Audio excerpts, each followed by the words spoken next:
Welcome to Exam Treasury. इस video में हम लोग बात करेंगे जेएनयू एमए पॉलिटिकल साइंस के बारे में। तो जितने स्टूडेंट्स इस साल जेएनयू एमए पॉलिटिकल साइंस का एग्ज़ाम देने वाले हैं, आप लोग ये वीडियो पूरा देखिए।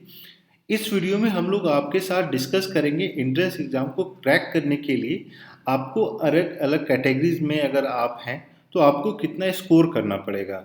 हम लोग आपको बताएंगे कि आप मेल कैंडिडेट हैं, फीमेल कैंडिडेट्स हैं, क्वार्टाइल 1 से हैं, क्वार्टाइल 2 से हैं, तो एटलीस्ट आउट ऑफ 100 आपको कितना मार्क्स स्कोर करना पड़ेगा और उसके अलावा आपको कितना डेप्रिवेशन पॉइंट जो है मिल जाएगा।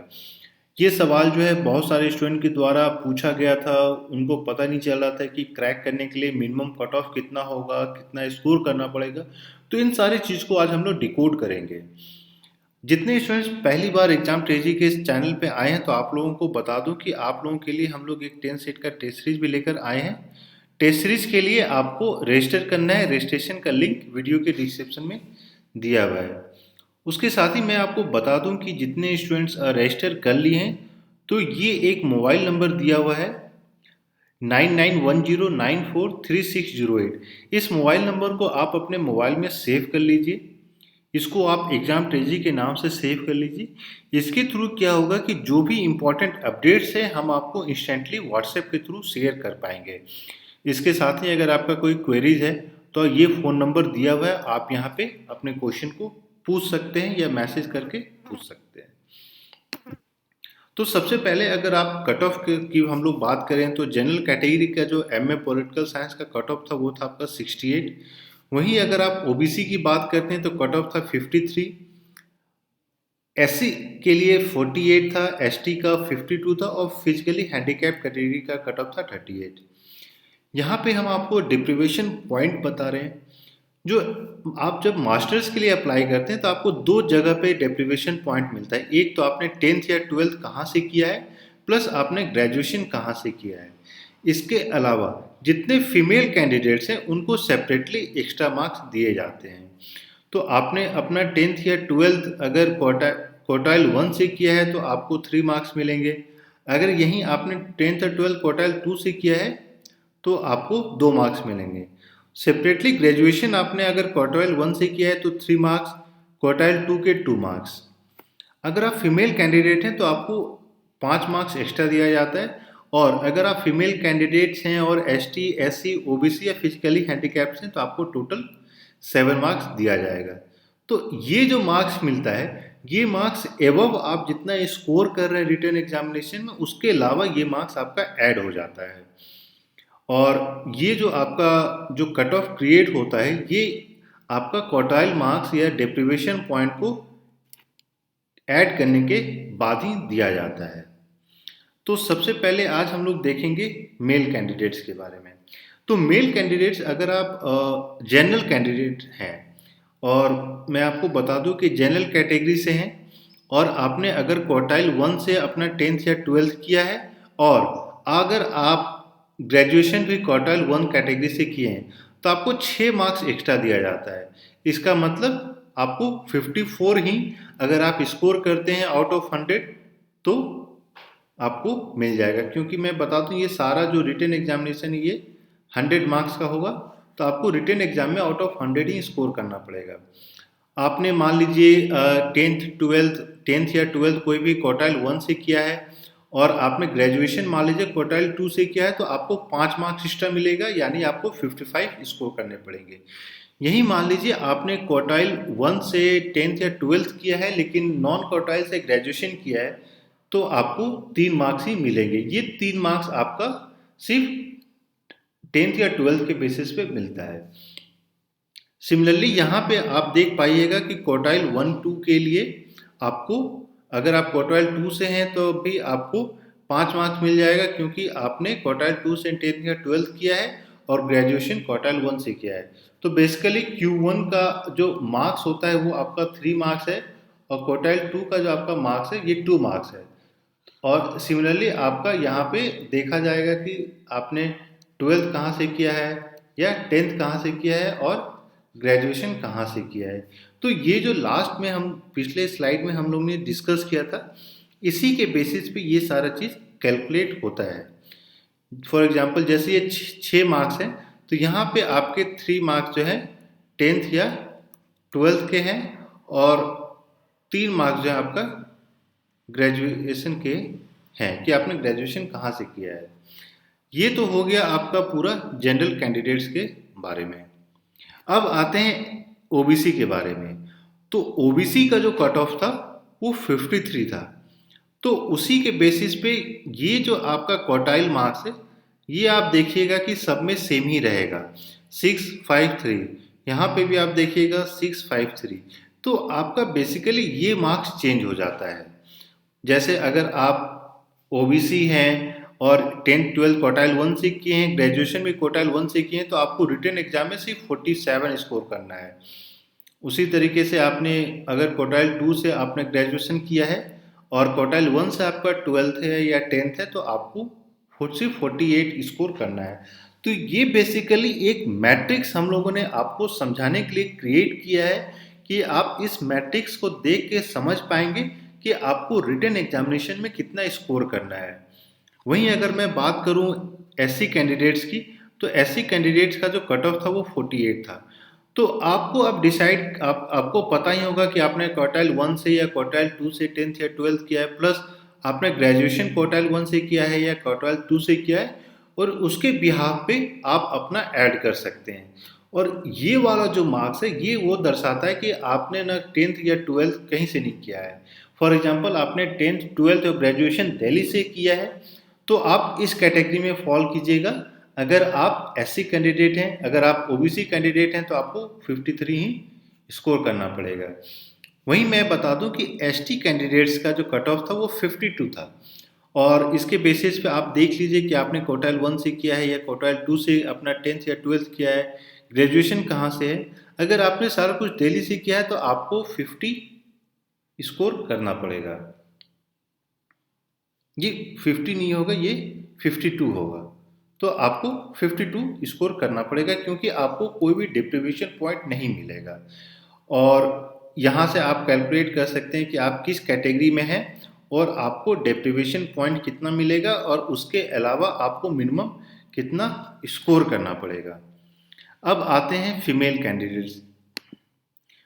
तो फीमेल कैंडिडेट्स में सबसे पहले मैं आपको बता दूं कि हर एक फीमेल कैंडिडेट को, जैसा कि हम लोगों ने फर्स्ट स्लाइड में देखा था, अगर मैं उसको पूरा दोबारा दिखाऊं, तो अगर आप जनरल कैटेगरी से हैं तो आपको 5 नंबर मिलता है। अगर आप एसटी एससी किसी भी रिजर्व कैटेगरी से हैं तो आपको 7 नंबर एक्स्ट्रा मिलता है। ये एवव होता है कि आप किस क्वार्टाइल से बिलोंग करते हैं। तो यहाँ पे हम लोगों ने क्या किया है कि आपके लिए डेप्रीवेशन पॉइंट और कैटेगरीज, फीमेल कैटेगरीज के लिए अलग से मार्क्स कैलकुलेट कर दिया सो दैट कि आपको समझने में आसानी हो सके। तो अगर मैं एक समझा दूं आपको कि आपका पूरा जो कट ऑफ था वो था 60 मार्क्स। अगर आपने 10th या 12th क्वार्टाइल 1 से किया है तो आपको उसके लिए 3 मार्क्स मिल जाएंगे। अगर आपने ग्रेजुएशन भी क्वार्टाइल 1 से किया है तो उसके लिए आपको 3 मार्क्स मिल गए। तो टोटल हो गया 6 मार्क्स। तो ये 6 मार्क्स उस चीज़ का है। प्लस अगर आप, क्योंकि आप फीमेल कैंडिडेट हैं, तो आपको 5 नंबर और ऐड कर दिया जाता है। तो टोटल जो आपको एक्स्ट्रा मार्क्स मिल गए वो है 11। और अब 11 माइनस कर लीजिए 60 में, तो 60 माइनस 11 करते हैं तो 49। यानी आप अगर जनरल कैंडिडेट से हैं और क्वार्टाइल 1 क्वार्टाइल 2 में हैं तो आपको 49 स्कोर करना पड़ेगा। इसी तरीके से आपको यहाँ पे हम लोगों ने कैलकुलेट किया है कि क्वार्टाइल 2 के जो आपको मार्क्स मिलते हैं, अगर आपने ग्रेजुएशन क्वार्टाइल 2 से किया है वो 2 मार्क्स, क्वार्टाइल 3 के अगर आपने क्वार्टाइल 1 से किया है 10th या 12th तो 3 मार्क्स, तो दोनों मिला के हो गए 5 मार्क्स। तो ये 5 मार्क्स प्लस ये 5 मार्क्स हो गए आपके फीमेल कैंडिडेट के, तो टोटल हो गए 10 मार्क्स। तो आपको 50 स्कोर करना है। तो इस तरीके से आपको समझ में आ जाएगा कि आप किस कैटेगरी में हैं और आपको कितना स्कोर करना है। वहीं अगर मैं ओबीसी कैंडिडेट की बात करूं तो ओबीसी का कट ऑफ था आपका 53। अब आपको देखना है कि आपने 10th 12th कहाँ से किया है। क्वार्टाइल 1 में किया है तो 3 मार्क्स, क्वार्टाइल 2 में किया है तो 2 मार्क्स, ग्रेजुएशन क्वार्टाइल 1 से किया है तो 3 मार्क्स, अगर क्वार्टाइल 2 से किया है तो 2 मार्क्स, और नॉन क्वार्टाइल में है तो 0 मार्क्स। यहाँ पे भी हम लोग ने 0 को बता दिया है। तो उस हिसाब से अगर मान लीजिए कि अगर आप सिर्फ ओबीसी कैंडिडेट हैं और दिल्ली जैसे शहर से अगर आपने किया है तो आपको यहाँ पे सिर्फ 7 मार्क्स ही मिलेंगे, यानी क्वार्टाइल का कोई भी एक्स्ट्रा पॉइंट नहीं मिलेगा। जैसा हम लोगों ने बताया था लास्ट वाले में कि ओबीसी एसटी एससी, ओबीसी में आपको 7 मार्क्स एक्स्ट्रा मिलते हैं, तो इस चीज़ को ध्यान रखना है। और आप यहाँ से क्वार्टाइल, आप अपना क्वार्टाइल देख सकते हैं कि आपका क्वार्टाइल क्या है और इस हिसाब से आप कैलकुलेट कर सकते हैं। वैसे ही अगर एससी कैंडिडेट की बात करूं तो जैसा कि हम लोगों ने शुरू में बताया कि एससी का कट ऑफ था 48। क्वार्टाइल 1 से हैं, आपने 10th-12 किया है तो 3 मार्क्स, क्वार्टाइल 2 से किया है तो 2 मार्क्स, सिमिलरली क्वार्टाइल 1 ग्रेजुएशन का 3 मार्क्स, आपका 2 मार्क्स। तो आप ये जो मार्क्स दिया गया है ये इसको और इसको दोनों को ऐड करके बताया गया है, प्लस जो दूसरा 7 मार्क्स है ये बताया गया है आपको जो फीमेल कैंडिडेट के लिए एससी स्टूडेंट्स को दिया जाता है। तो अब दोनों मिला के आपका हो जाता है 13, लेकिन जेएनयू में हाईएस्ट आपको 12 मार्क्स ही दिए जाते हैं, 12 मार्क्स से ज़्यादा आपको नहीं दिया जाता डेप्रिवेशन पॉइंट में, इसीलिए यहाँ पे हम लोगों ने इसको 12 मार्क्स कर दिया है। तो 48 आपका कट ऑफ था, उसमें आप माइनस कर दीजिए 12 तो होता है 36, तो आपको रिटन एग्जामिनेशन में 36 स्कोर करना पड़ेगा। और ओबीसी कैंडिडेट्स को भी मैक्सिमम 12 ही मिलेगा और एसटी कैंडिडेट्स को भी मैक्सिमम 12 ही मिलेगा। और उसके बाद फिर हम लोगों ने कैलकुलेट कर दिया है कि कितना आपको रिटन एग्ज़ाम में स्कोर करना पड़ेगा। तो इस हिसाब से आप जो है आप अपना देख लीजिए कि आप क्वार्टाइल 1 में हैं, क्वार्टाइल 2 में हैं, और आप अगर मान लीजिए किसी क्वार्टाइल में नहीं है, आप एससी कैंडिडेट हैं तो आपको 41 करना पड़ेगा। अगर आप एसटी कैंडिडेट हैं और किसी क्वार्टाइल में नहीं है तो आपको सिर्फ 7 मार्क्स फीमेल कैंडिडेट के लिए मिलेगा और आपको 47 स्कोर करना पड़ेगा। तो ये हम लोग इसलिए लेके आ रहे हैं क्योंकि बहुत सारे स्टूडेंट का ये सवाल आ रहा था कि उनको कितना मार्क्स स्कोर करना है रिटन एग्जामिनेशन में क्वार्टाइल मार्क्स को माइनस करके। तो मैं उम्मीद करता हूँ कि ये वीडियोस को देखने के बाद आप जो है पॉज करके भी आप एक बार समझ लीजिए, या ये भी आप कर सकते हैं कि वीडियो को रिपीट करके आप देख लीजिए, तो आपको पता चल जाएगा कि आपको रिटन एग्जामिनेशन में कितना स्कोर करना है। और मैं आपको बता दूं कि लास्ट ये जो स्कोर है ये कट ऑफ मार्क्स है, ये लास्ट ईयर का है। लास्ट ईयर जो है फर्स्ट टाइम ऑनलाइन एग्ज़ाम हुआ था तो बहुत सारे स्टूडेंट्स को पता नहीं था कि किस तरीके से प्रिपेयर करना है। लेकिन अब इस बार क्योंकि बहुत सारे स्टूडेंट को पता है कि किस टाइप के क्वेश्चंस आए हैं तो आपका कट ऑफ हाई जाएगा। तो आप एटलीस्ट जिस भी कैटेगरीज में हैं आप +5 कर लीजिए। तो +5 करने का मतलब है कि अगर ये आप एसटी हैं तो इसमें +5 कर लीजिए, यानी आपका इस बार का जो कट ऑफ होगा वो अराउंड 57 होगा। और 57 में फिर आप ये सब मार्क्स माइनस करके देख लीजिए कि आपको कितना स्कोर करना पड़ेगा। अगर आप जनरल कैटेगरी से हैं तो यहाँ पे आपका 65 तक कट ऑफ जा सकता है, और 65 में फिर आप ये सब मार्क्स जो है जो डिप्रीवेशन पॉइंट है आप इसको माइनस कर लीजिए। इसके साथ ही मैं आपको बता दूं कि टोटल नंबर ऑफ क्वेश्चन जो है 50 होंगे और कोई नेगेटिव मार्किंग नहीं है। तो इस हिसाब से आपको देखना है कि नेगेटिव मार्किंग आपका 0 है, इसलिए आप अच्छे से प्रिपेयर कर लीजिए और आप ये समझ जाइए कि आपको कितना एटलीस्ट स्कोर करना है। और आप अगर एसटी हैं, एससी हैं, ओबीसी हैं, तो मैं आपको बता दूं कि डेप्रिवेशन पॉइंट तो आपको मिलेगा ही, लेकिन इसका मतलब ये नहीं है कि आप पढ़ाई नहीं कीजिए, क्योंकि नंबर ऑफ सीट्स जो होते हैं वो बहुत ही कम होते हैं और जेएनयू में कट ऑफ बहुत ही हाई होता है। तो उस चीज़ का भी आपको याद रखना है और ध्यान रखना है और उस हिसाब से पढ़ाई करनी है। एक वीडियो हम लोगों ने इससे पहले अपलोड किया था जहां पे आपके साथ हम लोगों ने ये डिस्कस किया था कि एमए पॉलिटिकल साइंस की प्रिपरेशन का स्ट्रैटेजी क्या होना चाहिए और किस तरीके से पढ़ना चाहिए, कहाँ से क्या चीज़ रेफर करना है।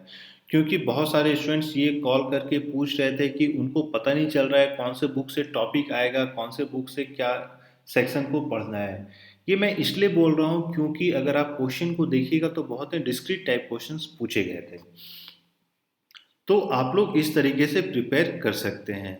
और मेल कैंडिडेट्स के लिए भी जितने स्टूडेंट्स जो मेल कैंडिडेट्स हैं आप लोग भी इस वीडियो को एक बार अच्छे से समझ लीजिए। और मैं बता दूं कि यहाँ पे भी आपका जो कट ऑफ है वो 5 से 7 नंबर एक्स्ट्रा हो सकता है। जो मेल कैंडिडेट्स हैं उनके लिए कट ऑफ थोड़ा ज़्यादा हाई होता है और कंपटीशन हाई होता है, क्योंकि हर एक फीमेल कैंडिडेट्स को 5 से 7 नंबर एक्स्ट्रा मिलता है। तो इसलिए नंबर ऑफ फीमेल कैंडिडेट्स जो जेनी में आती हैं उनका संख्या ज़्यादा होता है, इसलिए मेल कैंडिडेट्स को एडमिशन के लिए ज़्यादा मार्क्स स्कोर करना पड़ेगा। और फाइनली मैं आपको बता दूं कि टेस्ट सीरीज के लिए आपको रजिस्टर करना है। अगर आपको टेस्ट सीरीज चाहिए तो टेस्ट सीरीज के लिए रजिस्टर कीजिए। रजिस्ट्रेशन का लिंक वीडियो के डिस्क्रिप्शन में दिया हुआ है। और जितने स्टूडेंट को इंफॉर्मेशन चाहिए तो आप प्लीज़, ये मोबाइल नंबर है, सेव कर लीजिए। इस मोबाइल नंबर के थ्रू हम लोग आपको कांस्टेंट अपडेट्स देते रहेंगे। और आपका अगर कोई क्वेरी है या स्पेसिफिक क्वेश्चन है तो आप इस नंबर पे कॉल करके पूछ सकते हैं। आपको कोई भी क्वेश्चन हो, किसी भी स्पेसिफिक इंफॉर्मेशन आपको चाहिए तो आप यहाँ पे कॉल कर सकते हैं और आप अपने सवाल को पूछ सकते हैं। Thank you and all the best.